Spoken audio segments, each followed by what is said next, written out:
of education for Maine. And we were in business for about 15 years. We did a lot of very good work. In 1980, I went to work for Ronald Reagan, and I worked there for 2 years until I was fired. Right? But I had worked hard for him from 1978 to get him elected. Right? And then in 1980, because of the work I'd done and the work in education, I got an appointment in the U.S. Department of Education. Because the people in Washington, with the conservatives, they were good back then. They're not anymore. They were very impressed by the work I'd done in Maine on education. So they pulled me down and put me in the U.S. Department of Ed in what was the most important slot probably in the world in education. I know people out there are shaking their head and say, why would they put her there? She doesn't have a college education, right? Why are they putting her in there? Well, they knew, first of all, Reagan had promised to get rid of the Department of Education, something he didn't do, and I will hold that against him forever, because he could have. Since that was the plan when they were staffing the department, they didn't have to put important people in those old slots. Like my slot that I got put into would have been filled by the former president of Harvard or Stanford or something, right? Or University of Chicago. That job had been held in the past by very important people in education. But since they were getting rid of the department, it didn't make any difference. So they just plopped me in. Now talk about the hand of God, huh? And all my files were full of everything they planned on doing. And so I don't even think my boss knew this. You know, he was a so-called conservative. But he became very suspicious about me because I was always busy. Even though I didn't have a lot of work to do from him, I was always busy because I had lots of things to read.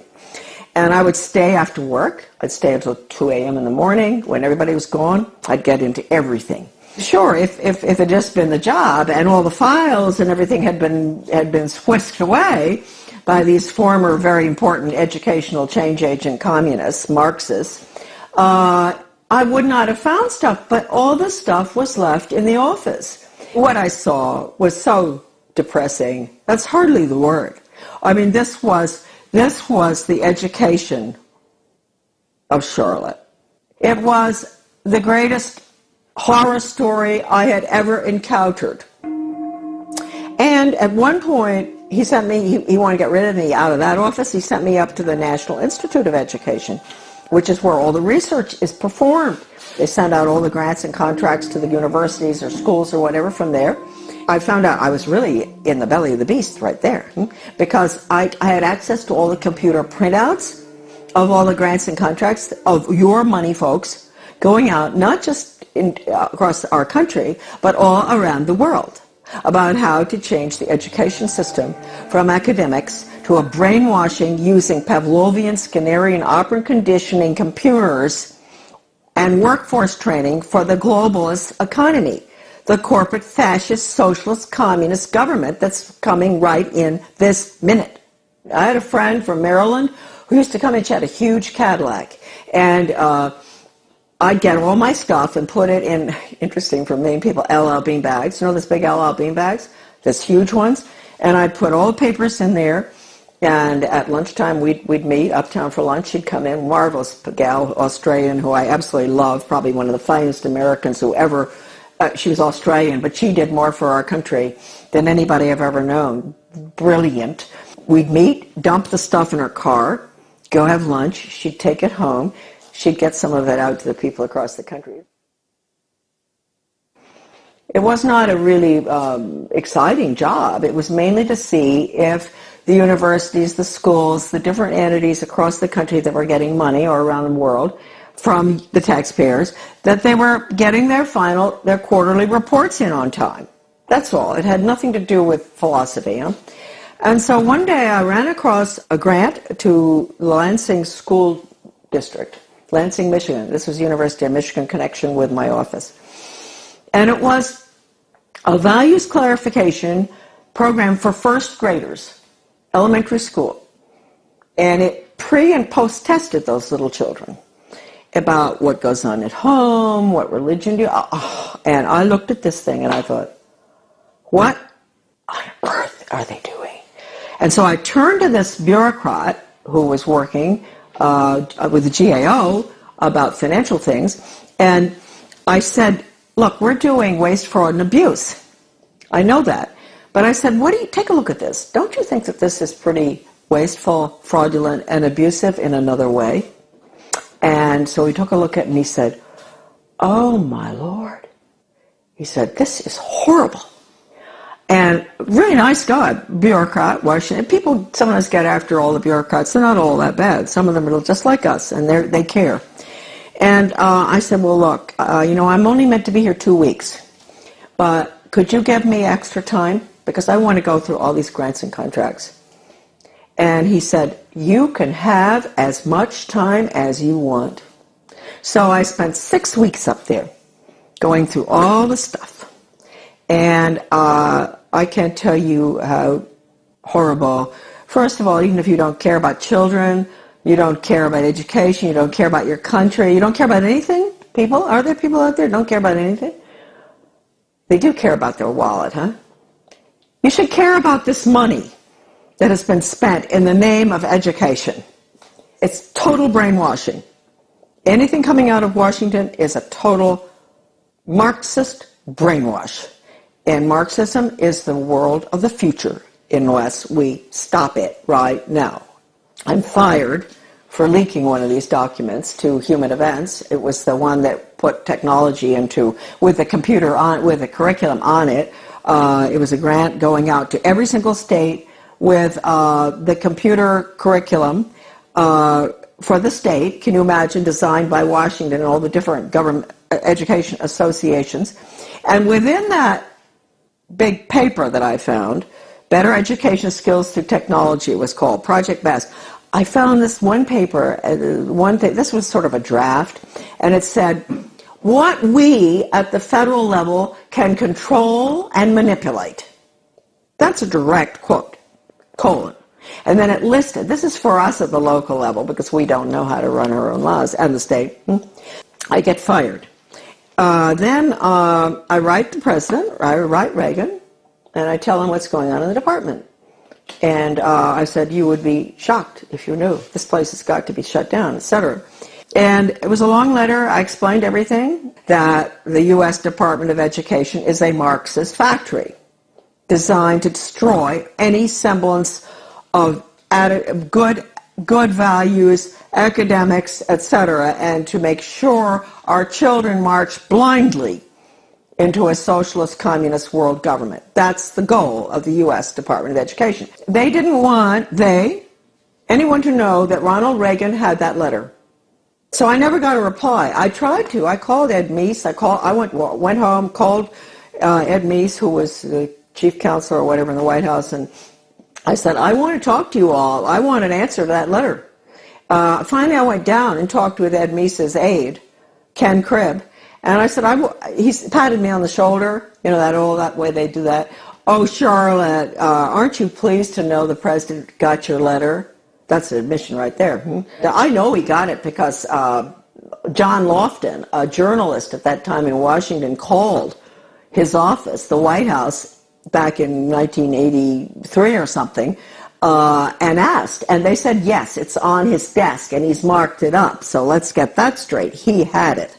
The purpose of that letter was to make sure that that department is abolished and the American public education is returned to its original status, run at the local level and with elected school board members and with no influence whatsoever from the federal or international level. That's how it should be. It was the best education system in the world. That's what I was asking for. Anyway, it didn't happen. That letter to Reagan, again, is on my website, Deliberate Dumbing Down, under a PDF.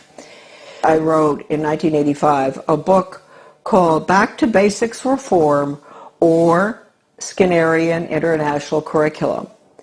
And to make sure people read this little 39-pager, I decided to put an asterisk so that they didn't really have to read it. I put an asterisk which said, necessary for United States participation in a one-world socialist government plan for the early years of the 21st century. When the conservatives, the neocons, let's call them that, not Goldwater people, when the neoconservatives, Heritage Foundation, all of those groups, I'm sorry folks, when they saw that book, they boycotted it. They boycotted that book, which told Americans exactly what I just told all of you, what I'd seen, and that we had to get rid of the department. It all happened under Ronald Reagan. You call it what you want: corporate fascism, socialism, communism, planned economy. You call it what you want. What is it? It's really, it's horrible. Your children have no upward mobility whatsoever. I told you earlier. I said, yeah, they're put into a slot early on. The government and the schools, they decide what your child is capable of doing the rest of his life. He might be able to sneak out of that sometime if he's brilliant and do his own thing, but it's unlikely. So it's fixed. This is the end of upward mobility for our children, end of freedom for this country. Planned economy is the end of freedom. It's a failed system, but there are people at the top who live very well by it. And then I find out that Ronald Reagan has signed an agreement with Gorbachev to merge the two education systems. Well, you can't tell me that conservatives didn't know that was going on, because I know some who were at Geneva when this happened. And they didn't do anything about it, but we found out. And so we fought this United States-Soviet Education Exchange Agreement. The Carnegie Corporation also signed agreements. Basically, most of that was to do with computers and technology and critical thinking for little elementary school children. Those agreements were signed. We raised $5,000 to put an ad in the Washington Times to expose that. It was called "Educate is Worse Than Watergate" or something. And but again, we got no support because that information wasn't meant to get out. Then, about 4 years after the fact, my little article was called "Soviets in the Classroom: America's Latest Education Fad," that nobody would touch. The conservatives, all the different conservative groups, media and all, would not publish it. And all of a sudden I got a phone call from a wonderful man by the name of Robert Morris, who was a judge from New Jersey. He calls and he said, I'm now the president of America's Future. And I had tried to get this article published by America's Future, Soviets in the Classroom. And I couldn't get it published. It was interesting because America's Future used to do a lot of articles on bad textbooks and everything in the United States, and I thought surely they would be interested in the United States-Soviet textbook agreement too, and exchanges. And I was sure but no, they would not publish it. So this marvelous Bob Morris became president. He found my article in a drawer in the desk that was left there, the manuscript. And he read it and he thought, oh, what is this? Can you imagine? He's a leading conservative himself, very important person. He had not heard about it. He had not heard what Reagan had done. It's happened ever since 1958, when the first agreement was signed by Eisenhower with the Soviet Union at the peak of the Cold War.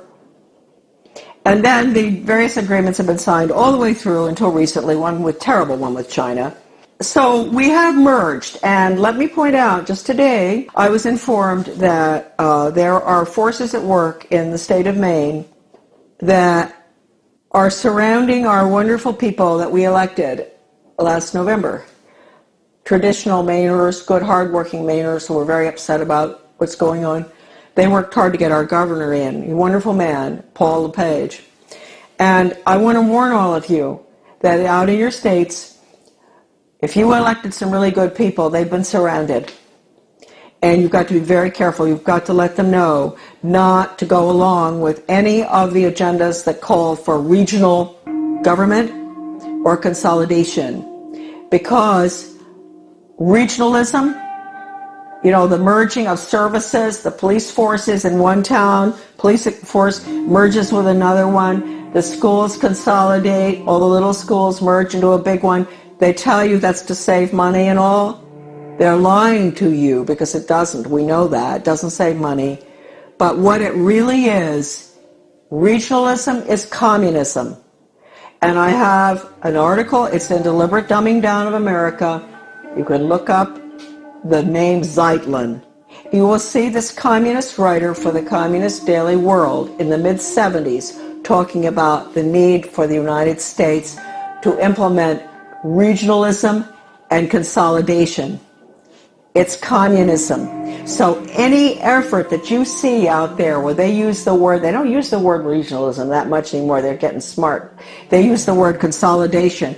They convince the people, especially in economic downturn times like right now, this tragic time we're going through, that this will save money, that it won't have as high taxes. Consolidate, consolidate, don't do it. We are the major country that's going down to communism, and the rest of the world will follow. They'll call it the global system, the international socialist global system. It is nothing but a totalitarian system. In 2002,